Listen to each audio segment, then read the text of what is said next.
Hello guys, সবাই কেমন আছেন? আবারও চলে এলাম নতুন একটা খবর নিয়ে। অবশেষ আহমেদাবাদ প্লেন দুর্ঘটনার স্থল পরিদর্শন করলেন আমাদের ভারতবর্ষের প্রাক্তন প্রধানমন্ত্রী নরেন্দ্র মোদীজি।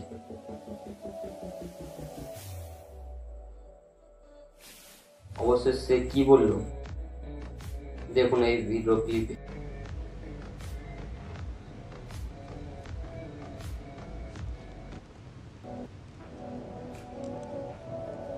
একজন কমেন্ট করে বলছেন, নাইজর রাজ্যের মকিয়া বন্যা বিপর্যয়ে 200 জনের পরিবার মৃত্যুবরণ করেছে, কিন্তু সেখানে রাষ্ট্রপতি এবং প্রধানমন্ত্রী কেউ দেখা করতে যায়নি। কিন্তু আহমেদাবাদ ট্রেন দুর্ঘটনার স্থল পরিদর্শন করলেন আমাদের প্রাক্তন ভারতবর্ষের প্রধানমন্ত্রী মোদীজি।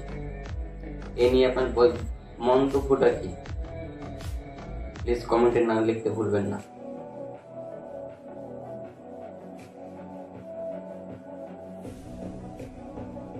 প্লেন দুর্ঘটনায় 247 জন মৃত্যু যারা বরণ করেছে তাদের ক্ষতিপূরণ হিসাবে কি দেবে,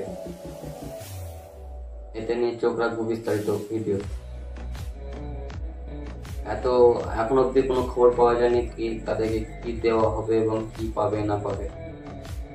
শুধু তাদের ক্ষতিপূরণ নয়, যে বিল্ডিংটাতে ভেঙে ব্লাস্ট করেছিল যে বিমানটি, সে বিল্ডিংটাও এখন অব্দি ভেঙে চুরচুর হয়ে গেছে। সে বিল্ডিংটা কি তৈরি করে দেবে না তৈরি করে দেবে এখন অব্দি প্রধানমন্ত্রী সেই নিয়ে এখন অব্দি মুখ খোলেনি। সাইডে ভিডিও ক্লিপ চলছে, সেখান থেকে আপনারা দেখতে পারেন কি বলেছিল সেদিন নরেন্দ্র।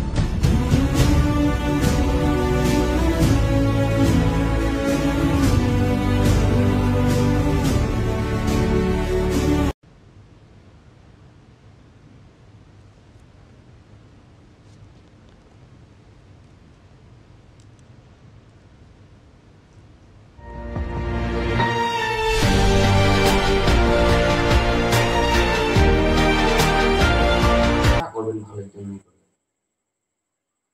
আপনি কি বলেন?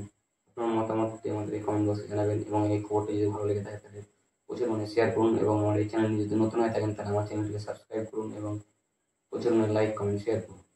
দেখা হচ্ছে আরও একটা নতুন খবরে। ততক্ষণ ভালো থাকবেন, সুস্থ থাকবেন এবং